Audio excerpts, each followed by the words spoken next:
మన కన్నీటికి ఆయన ముగింపు పలికేటువంటి వాడు. చాలామంది ఇక్కడ కన్నీరు కారుస్తున్నారు, నేను చూస్తున్నాను. వారికి ఉన్న సమస్యలను బట్టి, వారికి ఉన్న ఇబ్బందులను బట్టి, వారికి ఉన్న ఆర్థిక ఇబ్బందులు, ప్రతికూలతను బట్టి, వ్యాధులను బట్టి, సమస్యలను బట్టి కన్నీరు వస్తుంది. కానీ ఒక మాట నేను చెప్పనివ్వండి, దేవుని సన్నిధిలో కార్చే ప్రతి కన్నీరికి దేవుడు సమాప్తాన్ని పలికి నిన్ను ఆనందంతో నింపగలిగిన దేవుడు ఆయన. నీ కన్నీటిని ఆనంద బాష్పాలుగా దేవుడు మార్చగలడు అని చెప్పడానికి ఎంతగానో సంతోషిస్తున్నాను. అందరి బిడ్డ కీర్తనకారుడు అంటాడు 56వ కీర్తన 8వ చరణంలో, నా కన్నీరు నీ బుడ్డిలో ఉంచబడి ఉన్నవి, అవి నీ కవిల్లో కనబడును కదా అన్నాడు. దేవుని యొక్క సన్నిధిలో ఒక బుడ్డి ఉందట, ఒక బాటిల్ ఉంది. ఆ బాటిల్లో దేవుని సన్నిధిలో నువ్వు కార్చే ప్రతి కన్నీరు దేవుడు అక్కడ దాస్తాడు. నీ కన్నీరు వృధా కాదు. నువ్వు అనుకుంటున్నావు ఈ ప్రపంచంలో మన కన్నీరే చాలా విలువైన ద్రావకం. The most expensive liquid in the world. What is the most expensive liquid in the world? ఏది చాలా ఖరీదైన ద్రావకం ఏంటి? స్కార్చా. చాలామంది స్కార్చ్లు తాగుతూ ఉంటారు, అంటే మందులు. ఏమంటే 25 లక్షల రూపాయలు ఆల్కహాల్ కూడా ఉందట, 25 లక్షల రూపాయల బాటిల్ ఉందట. అది ఖరీదైన ద్రావకం అందామా? లేకపోతే మెర్క్యూరీ అంటారు, పాదరసం. పాదరసం కూడా చాలా ఖరీదైనటువంటి ద్రావకం అని చాలామంది భావిస్తుంటారు.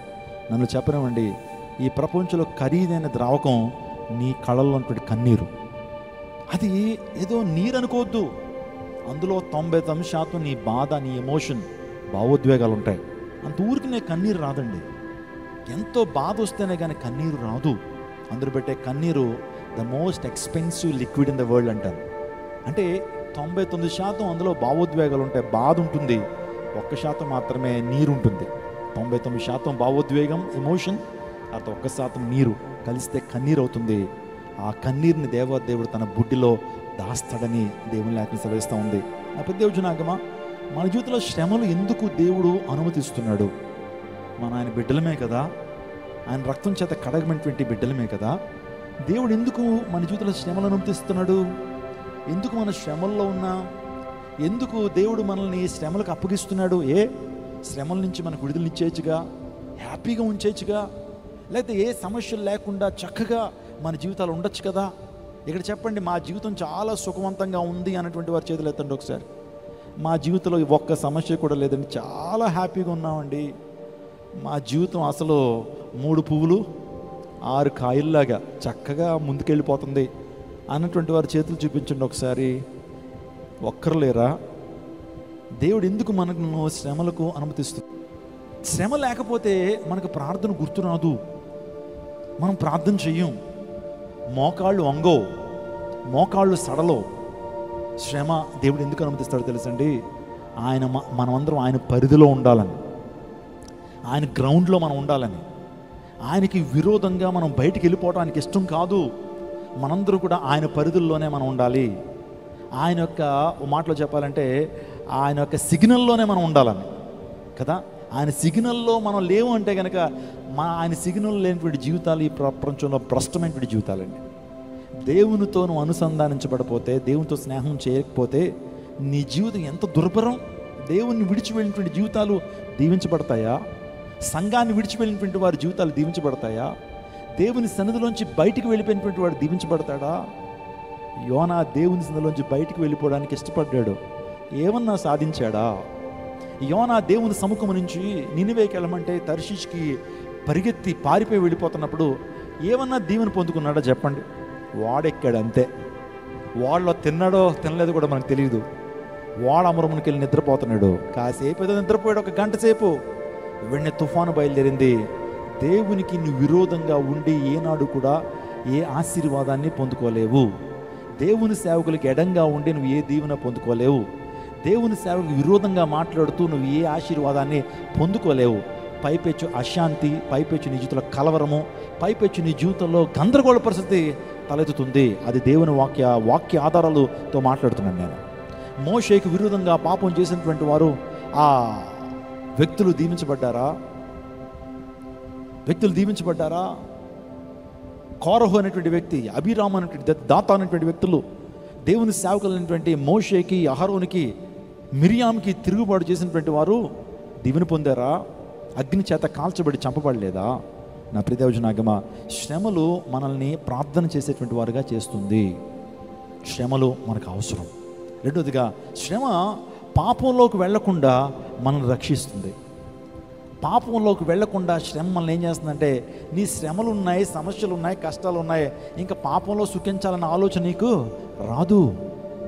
శ్రమలు లేవనుకోండి, నీకు ఆ పాపం గుర్తొస్తుంది. మళ్ళీ విడిచిపెట్టిన పాపాలు, దురభిమాన పాపాలు నేను వెంటాడుతుంటాయి. పూర్వదినాల్లో ఎంత బాగా పాపం చేసేవాడిని, ఎంత బాగా తాగేవాడిని, ఎంత బాగా తిరిగేవాడిని అనే ఆలోచనలు మరలా నీకు శ్రమ లేనప్పుడు వస్తాయి. మరలా అటువైపుకి వెళ్ళాలంటే ఆలోచన వస్తుంది. పూర్వం నువ్వు చక్కగా బూతు మాట్లాడేటువంటి వాడు, భయంకరమైన జీవితాన్ని జీవించేటువంటి, క్రీస్తులోకి వచ్చినా సరే శ్రమ లేనప్పుడు మరలా అవి గుర్తొస్తూ ఉంటాయి. ఎంత బాగుందో ఆ జీవితం, ఎంత బాగుండేదో, ఎంత బాగా ఆనందించేవాడిని, పాపంలో బాగా సుఖించేటువంటి వాడిని ఆలోచనలు ఎప్పుడు వస్తాయంటే, నీ దగ్గర శ్రమ లేనప్పుడు. శ్రమ మనల్ని పాపంలోకి వెళ్లకుండా రక్షిస్తుంది. మూడోదిగా శ్రమ మనల్ని పరిశుద్ధపరుస్తుంది. ఆమెన్ చెప్పండి. శ్రమ మనల్ని ఏం చేస్తుంది? పరిశుద్ధపరుస్తుంది. శోధింపబడిన మీదట నేను సువర్ణమై మారెదను. శోధింపబడిన మీదట నేను సువర్ణమై మారెదను. నేను వెళ్ళే మార్గము నా యేసుకే తెలియును. నేను వెళ్ళే మార్గము నా యేసుకే తెలియును. శోధించబడినట్టు పిమ్మట నేను సువర్ణం వలె మార్చబడేదను. ఒక బంగారం, సువర్ణము అగ్ని పరీక్షకు వెళ్ళకపోతే అందులో మస్టు మలినము పోదు.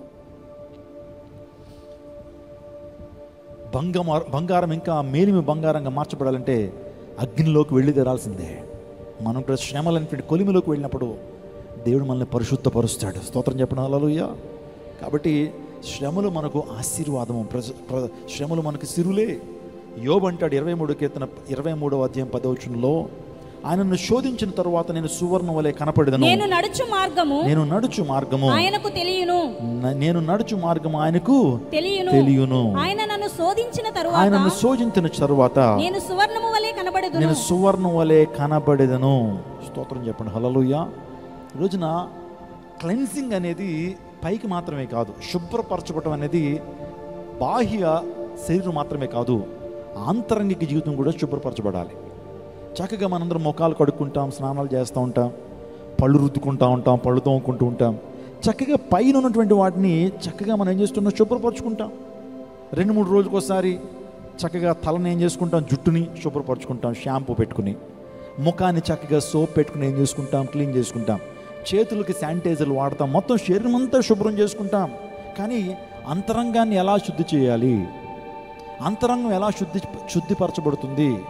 లోపల ఉన్నటువంటి అంతరంగం ఏ విధంగా శుద్ధిపరచబడుతుంది అని ఆలోచన చేస్తే, కన్నీటి ద్వారా నీ అంతరంగం శుద్ధిపరచబడుతుంది. స్తోత్రం చెప్పడం హల్లెలూయా. కన్నీరు ఎక్కడి నుంచి వస్తుంది? లోపల నుంచి వస్తుంది. అర్థమైందండి?